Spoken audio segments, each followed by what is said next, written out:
భారతదేశ సరిహద్దులలో అమాయకులను కాపాడిన టనోట్ మాతా గుడి గురించి మీరు విన్నారా? ఈ గుడి మీద పాకిస్తాన్ ఆర్మీ 3000 బాంబులు వేసినా ఒక్కటి కూడా పేలలేదు. 1965లో జరిగిన ఇండో-పాక్ యుద్ధంలో పాకిస్తాన్ ఆర్మీ భారత్ పైన దాడి చేసింది. రాజస్థాన్ సరిహద్దులలో ఈ టనోట్ మాతా గుడిని పూర్తిగా ధ్వంసం చేయాలని ప్లాన్ చేశారు. దాదాపు 3000 బాంబులను ఆ గుడి మీదకు వేశారు. రాత్రంతా బాంబుల వర్షం కురిపిస్తూనే ఉన్నారు. కానీ పొద్దున్నే గుడి పొగల్లోంచి చెక్కు చెదరకుండా అలాగే కనిపించింది. ఆ 3000 బాంబుల్లో 450 బాంబులు గుడి చుట్టూ పడ్డాయి. కానీ ఒక్కటి కూడా పేలలేదు. ఇది నమ్మశక్యంగా లేదు కదా?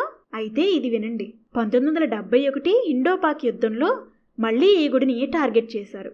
ఈసారి లోంగేవాలా నుంచి పాకిస్తాన్ ఆర్మీ ట్యాంకర్లతో దాడి చేయడానికి వచ్చింది. కానీ ఆ ట్యాంకర్లు ఎడారి ఇసుకలో కూరుకుపోయాయి.